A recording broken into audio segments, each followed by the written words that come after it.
dadku waxay jecel yihiin inay yidhaahdaan Ethiopia ayna jabisay waxay jecel yihiin inay yidhaahdaan gaalada inoo tashatay oo Mareykanka iyo Ingiriiska mayna waxayna la rabaan baad moodaysaa iyaga ayna qaybinaya waxay jecel yihiin inay dawladaha jaarka China maxaa la yidhaahdaa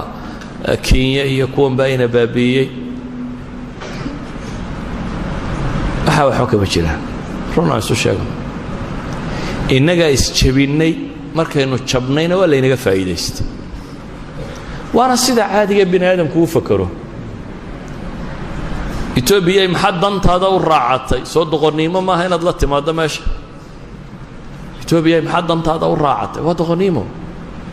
Ethiopia masaalixdeeda ilaashanaysa wixii dan ugu jirto laakiin aanay ahaydin in maslaxadayda ilaaliyo joojiyo Ethiopia waxaan aniga maslaxadii ugu jirin ana ahaydin aan dantayda ilaaliyo joojiyo Kenya waxa ay wada hadaan maslaxadii ugu jirin ana ahaydin aan dantayda ilaaliyo Mareykan iyo Ingiriis baan joojiyo waxay wadaan hadaan dan igu jirin Nabi Muhammad iyo saxaabadii markay jabaan lama oran Khalid oo xariifa idin helayo intuu dhabarka idin kaga dhuftay dabeetana wuxuu sidaa idin la dhigay lama oranin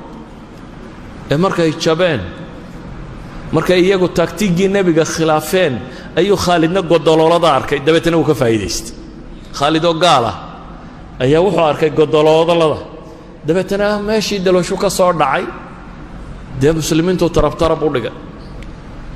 dabeetana saxaabadii waa weyneed la yaqaanay nabiga adeerkii waa markii la dilay Hamza iyo raggii la mid ah dhulka loogu tuuray markay muslimiintu yiraahdeen anna haadana ilaahi baa u jawaabo wuxuu ku yiri qul huwa min indi anfusikum qul huwa min indi anfusikum Malik ibn Nabi nin loo oran jiray caalim muslim oo dhintay ayaa wuxuu oran jiray isticmaarku ma aha mushkiladiye waa qaabiliyatul isticmaar bulay ninkii gumaysiga aqbali karaa la gumaystaa bulay gumaysigu walkii buu iska jiray cid rabtay in cid gumaysataa way iska joogtay nin la gumaysan karo baa la gumaystaa Soomaaliduna maxay yiraahdaan miskiin baa miska la fuulo leh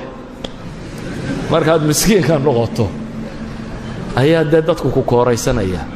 marka Soomaaliya meel fog dib bay ku jirtaa dhab weeyaan taas laakiin dhibta Ethiopia ku haysa mise Kenya ku haysa mise Mareykan baa ku haya mise Caynkan baa ku haya waa dhibta inaga isku hayna inaga isjabinay inagana wali istilayna inagana rabna wali inaynu kala guurro inagaan tuulada ku xigtaa heshiis la ahayn tuulada ku xigtaa heshiis lama ahayn inay ka guurtaa bay doonaysaa marka hadaynu inagu aqal keeno lagu wada noolaan karana waynu dib u noolaan karnaa wadankeennina waynu joognaa waanaynu noolaan karnaa hadaynu aqli keeni weynana dawladna gumaysanaya adeer ninkan tashanayna waa loo taliyaa carruurta yaryar ma tashan karto marka waa loo taliyaa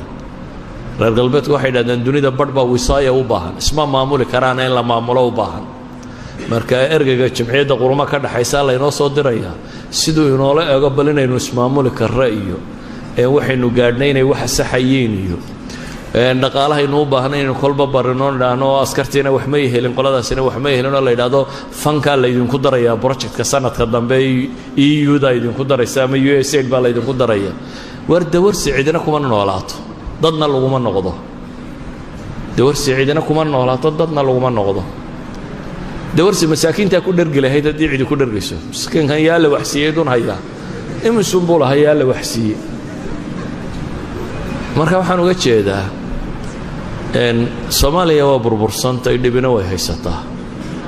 laakiin aniga aragtidayda dhibteedu ma aha gaal baa soo duulay dhibteedu waxa weeyaan aniga iyo adiga iyo adeerka iyo ka sii dambeeyaan isdoonaynin hadaynu inagu aqligu lagu wada noolaado keeno gaaladu waxay yiraahdaan saddex dariiq baa jiro bini aadamku uu kala baxo bini aadamku inuu iscafiyo iska heshiiyo cid la yiraahdo nabad waa lagu kala baxaa bini aadamku inuu musaalaxa galo win-win solution waxay gaaladu yiraahdaan intuu isu yimaado inuu heshiiyo yiraahdo war balanaan guulaysta adnaad guulaysatide adna wax ka tagaanaan wax ka tago meel dhaxaan sugu nimaadna hore u soconana wuu kari karaa bini aadamku inuu garramana waa lagu kala baxaa war heshiin weynaye hal inoo gar qaado ilaahay kitaabkiisa cid inoogu saar inoogu gar qaada marjaca waxa la isku garramayaan isku waafaqno dabeetana garranno kala baxno hadaynu Soomaalina saddexda midna ma ogolin inaynu iscafino oo iska wada noolaano ma rabno inaynu win-win solution compromise samayno ma rabno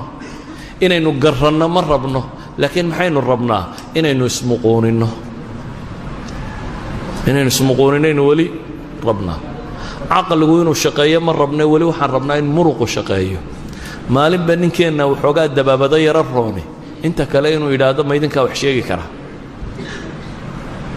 maalinba ka laga yaro dabaabado roonaado inuu yidhaahdo maaday gumaysan karaa anna waan jabhaday marka waa un halkeennii baynu ka wadaynaa sidii baynu u wadnaa 25 sano ama 6 sano ama 30 sano la sheegay saa baynu ku wadnay marka waxaan ku soo koobayaa